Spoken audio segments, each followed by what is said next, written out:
সংবাদে আপনাদেরকে স্বাগত জানাচ্ছি আমি ফারজানা তানি। হঠাৎ করেই রাজধানী সহ দেশের বিভিন্ন শহরে এডিস মশাবাহিত রোগ ডেঙ্গুর প্রকোপ বাড়ছে। ডেঙ্গুর সংক্রমণ জুলাই মাসের তুলনায় আগস্টে দ্বিগুণের বেশি বেড়েছে। অন্যদিকে এবার মৃত্যুহার এখন পর্যন্ত গত বছরের চেয়ে বেশ খানিকটা বেশি, ফলে হাসপাতালগুলোতে বাড়ছে ডেঙ্গু আক্রান্ত রোগীর সংখ্যা। সাধারণত বর্ষা পরবর্তী সময় অর্থাৎ আগস্ট থেকে অক্টোবরকে ডেঙ্গুর পিক সিজন বলা হয়। বৃষ্টিপাত, আর্দ্রতা, তাপমাত্রা, এডিস মশার ঘনত্ব অনুযায়ী চলতি মাস সেপ্টেম্বরে ডেঙ্গুর সর্বোচ্চ প্রকোপ থাকতে পারে বলে মনে করছেন কীটতত্ত্ববিদ ও সংক্রমণ বিশেষজ্ঞরা।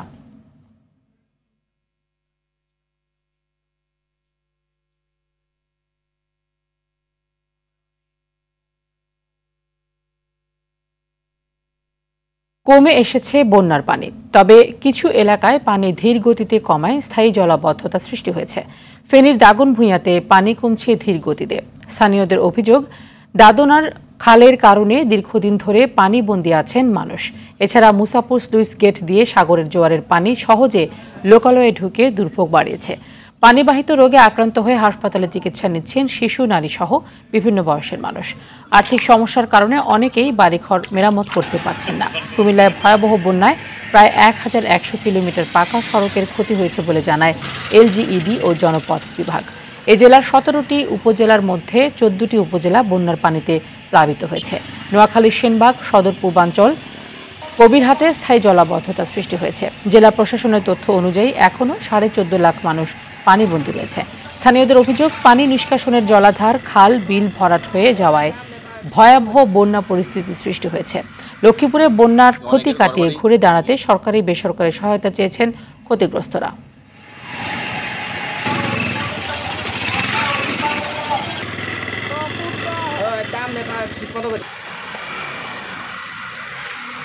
অনেকের ঘরবাড়ি ভেঙে গেছে, অনেকে এখন আশ্রয়হীন আছে, ক্ষতিগ্রস্ত, অনেক আর্থিকভাবে ক্ষতিগ্রস্ত হয়েছে। দোকান ডুবি রয়েছে, দোকানের মাল সামান নষ্ট হয়ে গেছে। বহুত কষ্ট করে চলিয়ে আমার যা মানসানা মানুষ পুঁজি দিচ্ছে সব পানির লাগে চলে গেছে। দাদনার খাল বন্ধ থাকার কারণে আমাদের এখানে জলাবদ্ধতা প্রথম বৃষ্টি থেকে শুরু হয়েছে। ঠিকাদারের অবহেলার কারণে এই রাস্তার দুর্ভোগ, বড় বড় গর্ত হয়ে গেছে। চলাফেরা করতে পারতেছি না, গাড়িগুলো অনেক গাড়ি নষ্ট হয়ে গেছে। তখন আমার গাড়ি খারাপ হয়ে গেছে, গাড়ি ভাঙে গেছে একেবারে। আমরা উচ্চতর রাস্তাটা মেরামত চাই। স্মরণকালের ভয়াবহ বন্যায় কুমিল্লায় তলিয়ে গেছে প্রায় ৬৩,৭৯৪ হেক্টর ফসলি জমি।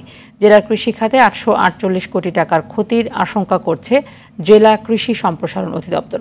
কুমিল্লা থেকে গোলাম কিবরিয়া তথ্য ছবিতে আরও জানাচ্ছেন ইমরুল কায়েস। বিস্তীর্ণ ফসলের মাঠ জুড়ে আমন আর আউশের আবাদ করে স্বপ্ন বুনেছিল কুমিল্লার কৃষকেরা। তবে স্মরণকালের ভয়াবহ বন্যায় সব স্বপ্ন যেন ভরাডুবি। মাঠের পর মাঠে সোনালী ধানে পরিপক্কতায় চাষিদের মাঝে যে আনন্দ ছিল তা গোমতী, ঘুঙ্গুর, শালদা ও ফেনীর মুহুরী নদীর বাঁধ ভেঙে ম্লান হয়ে গেছে। বানের পানিতে রোপা আমন ও আউশের বীজতলা, শাকসবজির ক্ষতি চোখে পড়ার মতো। আকস্মিক বন্যায় এত বড় ক্ষতি মেনে নিতে পারছেন না চাষিরা। এই মাঠগুলো একদম শেষ, কারণ এখানে রোপা আমন ধান চাষ করা হয়েছিল প্রায় ১০ থেকে ১৫ দিন হবে। আরো মনে হয়ে গেছিল ধান এটারে কাইটা সেরে আমরা মনে করেন শাকিলে একটা আলু লাগাইলাম। হইলে আমাদের আশেপাশে প্রত্যেকটা জমিতে ধান একবার কাটা, কয়েকটা ক্ষেতে কাটতে ফেলছিল, কিন্তু এই ক্ষেতে আমরা ক্ষেত কাটতে পারি নাই। ২০০ বিঘা মতন জমি সমুদ্র তলায় গেছে, অনেক পাকা ধান। এই ৪-৫ দিন কাটলাম বলে এই ধানটা গেছে। জেলার ৬৩,৯৭৪ হেক্টর জমির ফসলের ক্ষয়ক্ষতি হয়েছে। দুর্যোগ কাটিয়ে উঠতে চাষিদের সহায়তার আশ্বাস দেন এই কর্মকর্তা। ক্ষতিকে পোষানো তো আসলে খুব কঠিন, তারপর আমরা চেষ্টা করছি বিভিন্নভাবে। যেমন আমাদের কিছু প্রণোদনা কার্যক্রম আছে সরকারের পক্ষ থেকে, কিছু বীজ সহায়তা কার্যক্রম আছে, নগদ সহায়তা থাকবে। এটা মিলিয়ে একটা ধরনের প্রণোদনা প্যাকেজ যাবে। আর কিছু যাবে বীজ সহায়তা, এটা হলো রোপা আমনের জন্য। সরকারি প্রণোদনা ও সহজ শর্তে ঋণ নিয়ে আবারও ঘুরে দাঁড়ানোর আশা করছেন কুমিল্লার ক্ষতিগ্রস্ত কৃষকেরা। ইমরুল কায়েস, RTV। পরিবহন খাতে চাঁদাবাজি অনেকটা কমলেও সেই অনুযায়ী নিত্যপণ্যের দাম কমেনি, বিশেষ করে সবজি ও মাছের দাম। বিক্রেতারা বলছেন, আওয়ামী সরকারের পতনের পর অন্তর্বর্তীকালীন সরকার দায়িত্ব নিলে পরিবহনের চাঁদা নেওয়া কমে। শিক্ষার্থী ও বিভিন্ন সংস্থার বাজার তদারকির কারণে দাম কিছুটা কমে। এখনও কোনো তদারকি না থাকায় পণ্যের বাড়তি দামের প্রবণতা আছে। এছাড়া দেশের বিভিন্ন জায়গায় বন্যার কারণে সবজির দাম কমছে না। ৫০ টাকার ওপরে বেশিরভাগ সবজির দাম। পেঁয়াজ বিক্রি হচ্ছে ১২০ টাকা কেজি, আলু ৬০ টাকা, করলা 80 টাকা, বেগুন 100 টাকা, পটল 50, টমেটো 160 টাকা কেজিতে বিক্রি হচ্ছে। ব্রয়লার মুরগি গত সপ্তাহের থেকে 10 টাকা বেড়ে বিক্রি হচ্ছে 180 টাকা কেজিতে। বাজার দরে বর্তমান পরিস্থিতি জানাতে রাজধানীর কারণ বাজারে রয়েছেন সহকর্মী আতিকা রহমান, যুক্ত হচ্ছে তার সাথে। আতিকা, পণ্যের চাঁদাবাজির বিষয়ে যে অভিযোগটি আবারও পাওয়া যাচ্ছে, এটির সত্যতা পেয়েছেন কিনা এবং এই বিষয়ে কোনো কিছু জানতে পেরেছেন কিনা? একই সাথে জানাবেন যে পণ্যের দরদাম নিয়ে ক্রেতা বিক্রেতাদের মধ্যে কেমন প্রতিক্রিয়া দেখছেন? ধন্যবাদ। আসলে আওয়ামী লীগ সরকারের পতনের পর কিন্তু অন্তর্বর্তী সরকার যখন দায়িত্ব নেয় তখন কিন্তু শিক্ষার্থীরা বিভিন্ন বাজারে গিয়ে বাজার মনিটরিং করেছেন এবং ভোক্তা অধিকার সহ বিভিন্ন যে সংস্থা রয়েছে সরকারের তারা কিন্তু মনিটরিং করেছে এবং তখন যেটি শোনা গিয়েছিল যে পরিবহন সেক্টরে চাঁদাবাজি মানে অনেকখানি প্রায় কমে যাওয়ার কারণে কিন্তু সবজি সহ অন্যান্য যে পণ্যের দাম সেগুলো কমেছে। কিন্তু বেশ কিছুদিন যাওয়ার পর প্রায় 1 মাস হয়ে গেছে অন্তর্বর্তী সরকারের দায়িত্ব নেওয়া হয়েছে, এর মধ্যে কিন্তু এই মনিটরিংটা কমে গেছে। এই কারণে বিক্রেতারা বলছে যে বাজারে যেহেতু এখন তদারকি হচ্ছে না, এই কারণে কিন্তু এখন পণ্যের দাম আর একটু বেড়েছে। আর এই যে বলা হচ্ছে চাঁদাবাজি পরিবহন ক্ষেত্রে অনেকখানি কমে গেছে, কিন্তু বাজার যে সিন্ডিকেট রয়েছে এবং বাজারে বিভিন্ন জায়গায় নীরবভাবে চাঁদাবাজি হচ্ছে। আমরা যদিও ওইভাবে সুনির্দিষ্ট কোনো প্রমাণ পাইনি, কিন্তু বিক্রেতারা 2-3 জনের সঙ্গে আমরা কথা বলেছি, তারা বলেছে যে আসলে নীরবভাবে কিছু জায়গায় চাঁদাবাজি আছে, এই কারণে তাদের পণ্য প্রতি বিভিন্ন যে আছে তারা কিন্তু সেটি দাম একটু বেশি রাখছে। একই সঙ্গে আমরা কিন্তু ক্রেতাদের সঙ্গে কথা বলেছিলাম, তারা যেটি বলছেন যে আসলে বাজারের সিন্ডিকেটের কারণেই কিন্তু বিভিন্ন সবজি, মাছ, মুরগি এগুলোর দাম এখনো বেশি আছে, যেটি আসলে কমে যাওয়ার কথা। আর একই সঙ্গে বলে রাখি যে আসলে মানে বিভিন্ন জেলায় যে বন্যা হচ্ছে, এই বন্যার কারণেও কিন্তু পরিবহনে মানে বিভিন্ন জায়গা থেকে সবজি একটু কম আসছে, এই কারণেও দাম বাড়ছে বলে বিক্রেতারা বলছেন। এবং আমরাও দেখছি যে আসলে আমরা আসলে বাজারে কিন্তু পণ্যের সরবরাহ বেশ ভালোই দেখছি, কিন্তু বিক্রেতারা বলছেন যে বন্যার কারণে অনেক জায়গা থেকে সবজি কম আসছে, এই কারণে সবজির দাম আসলে বেশি। তো এই যে সাধারণ মানুষ বলেছেন যে বিভিন্ন জায়গায় পরিবহন সহ বিভিন্ন জায়গায় অন্তর্বর্তী সরকারের বিভিন্ন পদক্ষেপের কারণে চাঁদাবাজিটা কমে যাওয়ার কারণে জিনিসপত্রে একটি প্রভাব পড়ার কথা, বিশেষ করে মাছ এবং মুরগি সহ অন্যান্য যে পণ্য রয়েছে সেগুলোর দাম আসলে কমার কথা, কিন্তু কেন কমছে না সেটি আসলে তদারকি করা দরকার। এই ছিল আমার কাছ থেকে কারণ বাজার থেকে সবশেষ খবর। ধন্যবাদ আপনাকে। সিরাজগঞ্জের বঙ্গবন্ধু সেতুতে সড়ক দুর্ঘটনায় 3 জন নিহত হয়েছেন। এই ঘটনায় আহত হয়েছেন আরও 5 জন। ভোরের সেতুর 13 নম্বর পিলারের কাছে এই দুর্ঘটনা ঘটে। বঙ্গবন্ধু সেতু পশ্চিম থানার অফিসার ইনচার্জ আব্দুল কাদের জিলানী জানিয়েছেন, ভোর রাতে সিরাজগঞ্জ থেকে ঢাকাগামী ঢাকা এক্সপ্রেস বাস বঙ্গবন্ধু সেতু 13 নম্বর পিলারের কাছে পৌঁছলে একটি ট্রাক পেছন থেকে ধাক্কা দেয়। এতে বাসটি দুমড়ে মুচড়ে যায়। এতে ঘটনাস্থলে 3 বাস যাত্রী নিহত হন এবং আহত হন আরও 5 জন। আহতদের উদ্ধার করে সিরাজগঞ্জের বঙ্গমাতা বেগম ফজিলাতুন্নেসা মুজিব জেনারেল হাসপাতালে ভর্তি করা হয়েছে। মৌলভীবাজারে পানি নেমে যাওয়ার পর সড়কে ভেসে উঠছে বন্যার ভয়াবহ ক্ষতচিহ্ন। বড় বড় খানাখন্দে ব্যবহারের অনুপযোগী হয়ে পড়েছে সড়ক। সব মিলিয়ে জেলার প্রায় 350 কিলোমিটার পাকা সড়ক ক্ষতিগ্রস্ত হয়েছে। রাস্তা মেরামতের 450 কোটি টাকা প্রয়োজন বলছে এলজিইডি। মৌলভীবাজার থেকে চৌধুরী ভাস্কর হোমের পাঠানো প্রতিবেদন জানাচ্ছেন সৈয়দা সামিয়া তামান্না।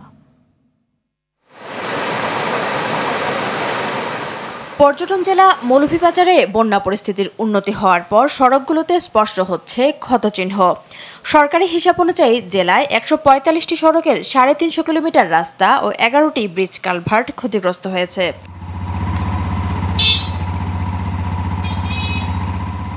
পানির স্রোতে অনেক জায়গায় মুছে গেছে সড়কের চিহ্ন, কোথাও আবার ইটের খোয়া সড়কে তৈরি হয়েছে ছোট বড় গর্ত।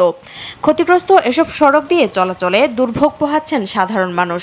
বেড়েছে দুর্ঘটনার ঝুঁকি, লাগছে অতিরিক্ত ভাড়া। কমলগঞ্জ থেকে ইসলামপুর মতো রাস্তাটা ভাঙা, আর ইনো আপনার প্রতিদিন একটা না অ্যাক্সিডেন্ট হয়। আমরা চাকরিজীবী, আমরা যে সাধারণ যে মানুষজন রয়েছে সে মানে সময়ের মধ্যে আমরা উপস্থিত হতে পারি না। বন্যায় সবচেয়ে বেশি ক্ষতিগ্রস্ত হয়েছে জেলার কমলগঞ্জ, কোলাউড়া, রাজনগর, বালাগঞ্জ, জুড়ি, ফুলতলা, জুড়ি, লাঠিটিলা, মৌলভীবাজার, শমশেরনগর, কোলাউড়া, শমশেরনগর সহ এলজিডির আওতাধীন গ্রামীণ ও আঞ্চলিক সড়ক। যে বাঙ্গিয়া একবারে এখানে তো একবারে নালার মতো হয়ে গেছে 2-3 জায়গা, গাড়ি ঘোড়া কোনো কিছু যাইতে পারে না। এখানে হসপিটালে যাইতে হইলে রাস্তা বালা নাই, কই দিকে যাইতো, গাড়ি নাই। ক্ষতিগ্রস্ত এসব সড়ক মেরামতে 450 কোটি টাকা প্রয়োজন। আর দ্রুত সময়ের মধ্যে কাজ শুরু হলেও চলাচলের উপযোগী করতে কয়েক বছর লাগবে বলে জানায় এলজিডি। আমরা প্রাথমিকভাবে চলাচল উপযোগী করার জন্য কিছু ইমার্জেন্সি কাজ করছি। আমরা এই ক্ষয়ক্ষতি অ্যাসেসমেন্ট কাজ চলছে আমাদের। আমরা এই তথ্য পাঠানোর পরে পরবর্তীতে বরাদ্দ আসলে আমরা দ্রুত এই রাস্তাগুলো মেরামতের কাজ শুরু করব। দুর্ভোগ আর দুর্ঘটনা এড়াতে দ্রুত সড়কগুলো মেরামতের দাবি স্থানীয়দের। সৈয়দা সামিয়া তামান্না, RTV। হঠাৎ করে রাজধানী সহ দেশে বিভিন্ন শহরে এডিস মশাবাহিত রোগ ডেঙ্গুর প্রকোপ বাড়ছে। এ বিষয়ে আরো জানাতে রাজধানী মহাখালী ডিএনসিসি হাসপাতাল থেকে আমাদের সাথে যুক্ত হচ্ছেন সহকর্মী এআর বাদল। বাদল, হাসপাতালে ডেঙ্গু আক্রান্ত রোগীর সংখ্যা কেমন দেখছেন এবং তাদের শারীরিক অবস্থার বিষয়ে চিকিৎসকরা কি বলছেন? তানি হাসপাতালগুলোতে ধীরে ধীরে ডেঙ্গু রোগীর সংখ্যা বাড়ছে। এই মুহূর্তে যে হাসপাতালটিতে আমি রয়েছি, মহাখালী ডিএনসিসি যে কোভিড হাসপাতাল বিশেষায়িত, সেই হাসপাতালে এখানে এই মুহূর্তে ভর্তি রয়েছে 43 জন রোগী এবং 24 ঘন্টায় সবচেয়ে বেশি ভর্তি হয়েছে ঢাকা মেডিকেল কলেজ হাসপাতালে 20 জন রোগী এবং সেখানে 79 জন রোগী ভর্তি রয়েছে এবং মুগদা মেডিকেল কলেজ হাসপাতালে এই মুহূর্তে ভর্তি রয়েছে 133 জন রোগী। সেখানে যদিও 24 ঘন্টায় কোনো রোগী ভর্তি হয়নি এবং গতকাল এরই মধ্যে হয়তো জেনেছেন যে একটি শিশু মারা গিয়েছে এই ডেঙ্গু জ্বরে আক্রান্ত হয়ে এডিস মশার কামড়ে। তো ধীরে ধীরে আসলে এই প্রকোপ বাড়ছে। সারা দেশের চিত্র প্রায় একই রকম। এবছর এ পর্যন্ত মারা গেছে 92 জন এই এডিস মশার কামড়ে ডেঙ্গু আক্রান্ত হয়ে বিভিন্ন হাসপাতালে। চিকিৎসকরা বলছেন যে হাসপাতালে তারা চিকিৎসা দিচ্ছেন, এতে কোনো সমস্যা নেই এবং হাসপাতালে পর্যাপ্ত তাদের সক্ষমতাও রয়েছে, কিন্তু এডিস মশা যাতে না কামড়ায়, রোগীদের যাতে হাসপাতালে যেতে না হয়, এই জন্য সংশ্লিষ্ট যে সিটি কর্পোরেশনগুলো রয়েছে এবং বিভাগীয় শহরগুলো রয়েছে সেগুলোতে যারা নগর কর্তৃপক্ষ রয়েছে তাদের তাগিদ দিয়েছেন যে বিশেষ করে পরিষ্কার পরিচ্ছন্নতা এবং বৃষ্টি হলে পানি জমে, বৃষ্টি ছাড়াও কোনো জায়গায় যদি পানি জমে থাকে সেগুলোতে আসলে এডিস মশার জন্ম হয় এবং সেখান থেকেই এডিস মশার কামড়ে এই ডেঙ্গু রোগ ছড়ায়। যে কারণে তারা সতর্ক করেছেন যে বছরব্যাপী যে ব্যবস্থা এডিস মশার নিধনে সেটিকে জোরদার করা দরকার। আমরা দেখেছি গেল বছরগুলোতে যে 2 সিটি কর্পোরেশন রয়েছে ঢাকার এবং ঢাকার বাইরে চট্টগ্রাম সহ আরও যে সিটি কর্পোরেশন রয়েছে সেগুলোতে ঢাকঢোল পিটিয়ে মিডিয়া কভারেজের মাধ্যমে দেখানো হয় যে ডেঙ্গুর নিধনে তারা কাজ করছেন, এডিস মশার নিধনে তারা কাজ করছেন এবং ব্যাপক একটি কর্মযজ্ঞ থাকে। এবছর এখন পর্যন্ত সেরকম আমরা দেখিনি। অনেকেই বলছেন যে আসলে এটি যাতে মিডিয়া ভিত্তিক না হয়ে বাস্তবে যাতে বাস্তবায়িত হয় এবং এডিস মশার প্রকোপ যেন সত্যিই কমে এবং ব্যক্তি পর্যায়ে যাতে সচেতনতা বাড়ে, তাহলে হয়তো এডিস মশার প্রকোপ কমানো যাবে এবং ডেঙ্গু রোগী হাসপাতালে আসা কিছুটা কমবে। তো এই ছিল আমার কাছে মহাখালী ডিএনসিসি কোভিড হাসপাতাল থেকে সর্বশেষ খবর। তানি, ধন্যবাদ আপনাকে। আর্থিক সচ্ছলতার আশায় ইতালির উদ্দেশ্যে বাড়ি ছেড়েছিলেন মাদারীপুরের অসংখ্য যুবক, কিন্তু প্রতারণার ফাঁদে পড়ে ইতালিতে দূরে থাক লিবিয়ায় বন্দি দিন কাটছে তাদের। এদের মধ্যে কেউ কেউ মুক্তিপণের বিনিময়ে দেশে ফেরেন, তবে দালাল চক্রের কাছে লাখ লাখ টাকা পাঠিয়ে নিঃস্ব দেশে থাকা পরিবারগুলো। জিম্মিকারীদের শাস্তি চায় তারা। মাদারীপুর থেকে মঞ্জুর হোসেনের প্রতিবেদন, জানাচ্ছেন সৈয়দ মাহমুদ। মাদারীপুরের বালিয়া এলাকার আরমান মোল্লার বৃদ্ধ মা রেবা বেগম বছরখানেক আগে দালাল চক্রের মাধ্যমে ছেলেকে ইতালি পাঠাতে চেয়েছিলেন। দালাল চক্রের হাতে কয়েক দফায় দিয়েছিলেন প্রায় 47 লাখ টাকা। দুঃখী এই মা পরে জানতে পারেন আদরের সন্তান লিবিয়ার বন্দিশালায়। এরপর গত 6 মাস ধরে আর খোঁজ নেই। আমার ছেলে 1 বছর,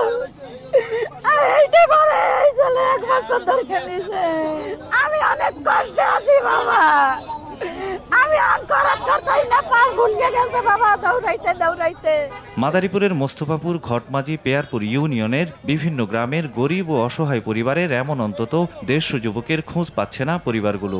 তাদের অভিযোগ, মোস্তফাপুর ইউনিয়নের বালিয়া গ্রামের দেলোয়ার সর্দার ও এমদাদ ফকির দীর্ঘদিন ধরে যুবকদের ইতালি সহ ইউরোপের বিভিন্ন দেশে পাঠানোর কথা বলে কোটি কোটি টাকা হাতিয়ে নিয়েছে। আমরা আমাদের বসত ঘর বিক্রি করে দিছি, আমাদের জমি বিক্রি করছি, আমরা সুদের টাকা আনছি, সুদের টাকা দোকান যা এরপর 22 লক্ষ টাকা আমরা দিছি। এর ভিতর মনে করেন মাঝে মাঝে মনে করেন ওই মাফিয়ারা মনে করেন উপর দিকে ঝুলাইয়া গাছের সাথে বাঁধিয়া বাঁশের সাথে বাঁধিয়া গামছা মুখের ভিতর দিয়া এরপর আমাদের বাচ্চাদের মারতো পিটাই তো আমাদের দেখাইতো। মানে 5 লাখ হাজি বিক্রি করার পর জায়গা বিক্রি করছি 5 লাখ টাকা হাজি হাজার পর মাফিয়ারা কইতাছে না আমাকে 20 লাখ টাকাই পুরো দিতে হইবে, আমরা কম নিম না। করার পর কইছি আমরা বাকিটা পরে দেই, কিন্তু মাফিয়ারা হেয়া মানে না। আমি ধার দেনা করি আত্মীয় স্বজনের তো আমি এই 37 লাখ টাকা আনিয়া দিছি। এখন আমার যে চাপ দিছে আমি মনে করেন যে রাস্তাঘাটে পলাইয়া খাই, আমার আর বাড়ি তো নাই, বাড়িতে বেচকেই দিছি। 3 মাস হয় আমার স্বামী মাফিয়ার কাছে আছে, দিলো আমগো কাছ থেকে প্রথমে 13 লাখ টাকা কন্ট্রাক্ট হইছে, 14.5 লাখ টাকা যে দেওয়া কমপ্লিট হইছে। আজকে আমরা টাকা দিছি, কালকে শুনি আমার স্বামী মাফিয়ার কাছে বিক্রি। দালাল ও মাফিয়া চক্রের নির্যাতন সহ্য করতে না পেরে অনেকেই পালিয়ে দেশে ফিরে আসে। আবার চক্রের কাছে জিম্মি হয়ে জমি জমা ঘরবাড়ি বিক্রি করে মুক্তিপণ দিয়েও ফেরে অনেকে। টাকা নেওয়া শেষে ও মাফিয়ার কাছে বিক্রি করে দিছে। আমাদের 22 লাখ করে আমাদের টাকা লাগছে যে ছাড়াইতে, প্রায় আমাদের 2 মাস ছিলাম মাফিয়ার ঘরে।